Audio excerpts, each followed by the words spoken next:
स्थानिक उमेदवारांना जिल्हा मध्यवर्ती सहकारी बँकांमधील नोकर भरतीमध्ये मिळणार प्राधान्य। शासन निर्णय दिनांक 8 मे 2026। जिल्हा मध्यवर्ती सहकारी बँक भरतीबाबत मोठा शासन निर्णय।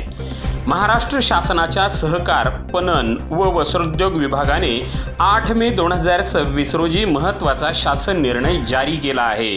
आता राज्यातील जिल्हा मध्यवर्ती सहकारी बँकांच्या नोकर भरतीमध्ये स्थानिक उमेदवारांना प्राधान्य दिले जाणार आहे।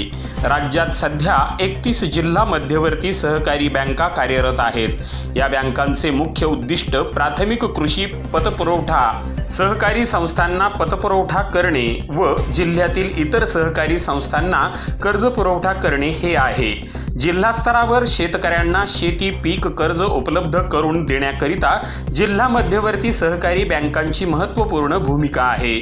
तसेच या बँकांच्या आर्थिक स्थितीवर गाव स्तरावरील विकास संस्थांचे अस्तित्व अवलंबून असते।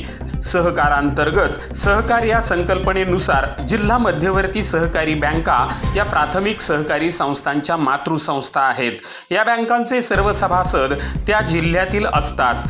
त्यामुळे जिल्हा मध्यवर्ती सहकारी बँकेच्या नोकर भरतीमध्ये स्थानिक उमेदवारांना प्राधान्य दिल्यास असे कर्मचारी बँकेचे ग्राहक, सभासद, ठेवीदार यांना अधिक चांगल्या प्रकारे सेवा देऊ शकतील।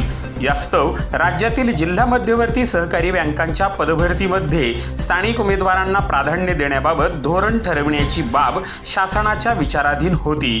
राज्यात सध्या 31 जिल्हा मध्यवर्ती सहकारी बँका कार्यरत असून शेतकरी, सहकारी संस्था आणि ग्रामीण विकासासाठी या बँकांची भूमिका अत्यंत महत्त्वाची आहे।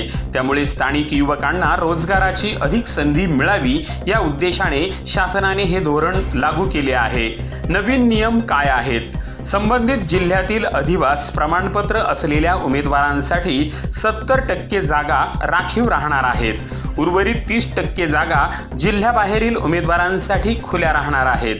जर बाहेरील उमेदवार उपलब्ध झाले नाहीत तर त्या जागाही स्थानिक उमेदवारांमधूनच भरता येणार आहेत। महत्त्वाची बाब म्हणजे ज्या जिल्हा मध्यवर्ती सहकारी बँकांनी या शासन निर्णयापूर्वी जाहिरात प्रसिद्ध केली आहे त्या भरती प्रक्रियांनाही हा निर्णय लागू राहणार आहे। स्थानिक युवकांसाठी ही मोठी आनंदाची बातमी मानली जात असून जिल्हानिहाय रोजगाराच्या संधी वाढण्याची अपेक्षा व्यक्त केली जात आहे। अधिक माहितीसाठी महाराष्ट्र शासनाच्या अधिकृत संकेतस्थळाला भेट द्या। धन्यवाद। ब्रह्मांड न्यूज नेटवर्क, अकोले, अहिल्यानगर।